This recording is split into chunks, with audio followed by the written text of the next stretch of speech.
आपल्यासोबत संवाद साधण्यासाठी वनमंत्री गणेश नाईक जी आहेत. दादा, खरं तर तुमचं TV9 मराठीमध्ये स्वागत आहे. आपण आज विविध विकास कामांची पाहणी केलेली आहे. त्यात महत्त्वाचं म्हणजे तुर्भे आणि खारघरला जोडणारा जो टनल आहे त्याची पाहणी आपण आता सध्या केलेली आहे. कितपत काम झालेलं आहे त्याबाबत काय सांगा? हे बघा, आता याची सुरुवातच झाली टनेलची.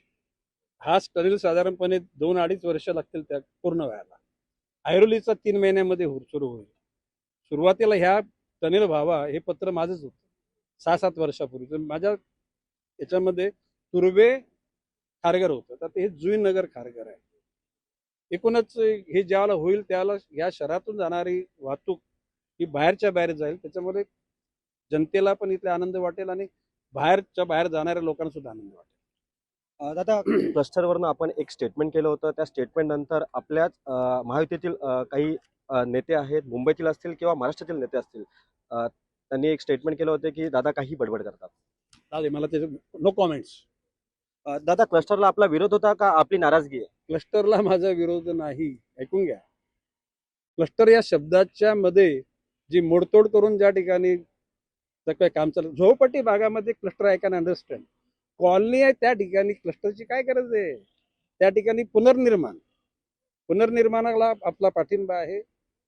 कोणी जर कुठे ना कुठे असे धागे जुळवून त्या ठिकाणी आपल्या मर्जीप्रमाणे कायदा निर्माण करेल आणि तो लोकांवर लादेल, हा गणेश नाईक आहे. गणेश नाईक सहन करणार नाही. आम्ही काय, याचा अर्थ आम्ही व्यक्तिगत कोणाच्या विरोधात नाही, व्यक्तिगत कोणाला शिव्या घालत नाही, पण कायदेशीर जी लढाई आहे ती लढली जाईल आणि निश्चितपणे महासभेपासून सुरुवात होईल, ती सुप्रीम कोर्टापर्यंत जाईल. नवी मुंबईचे शिंदेगडील काही नेते आहेत, ते असं म्हणतात की वारंवार आमच्या मुख्य नेत्यांना टार्गेट केलं जातंय, आम्ही दादांच्या घरावरती आंदोलन करतो.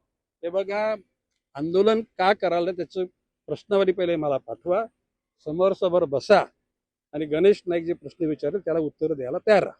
दादा, आम्ही पुन्हा नवी मुंबईत एक पाहतोय की संदीप नाईक बेलापूर विधानसभेमध्ये ऍक्शन मोडवरती पाहायला मिळतात आहे आणि मोठी जबाबदारी त्यांना मिळण्याची शक्यता वर्तवण्यात येते. नक्की काय? नाही, बाब अशी आहे की त्या दिवशी नगरसेवकांना मार्गदर्शन करण्याकरता मी बोलवलं होतं, बऱ्याच दिवस भेटलं नव्हतं.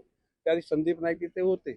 मी संदीप नाईकांना सांगितले, महापौर, उपमहापौर, सभागृह नेते यांच्यापेक्षा ते सिनियर आहेत. 2दा विधानसभेचे आमदार राहिले, 3दा स्टँडिंग कमिटी चेअरमन राहिले. तुमच्या ज्ञानाचा त्यांना थोडा फायदा करून द्या. ओके, याच्या पलीकडे काय नाही. संदीप नाईकांना मोठी काय जबाबदारी मिळणार आहे का? आता ते पक्षाच्या नेतृत्वाला विचारा, मला नाही. धन्यवाद. आपल्यासोबत होते वनमंत्री गणेश नाईक. आपण पाहतोय की मी आज मुख्य जे विकास काम आहे त्यांची पाहणी केलेली आहे, अशी जी प्रतिक्रिया आहे ती त्यांनी दिलेली आहे. कॅमेरा पर्सन सुरजसह मी रवी कराड, TV9 मराठी, तुर्भे, नवी मुंबई.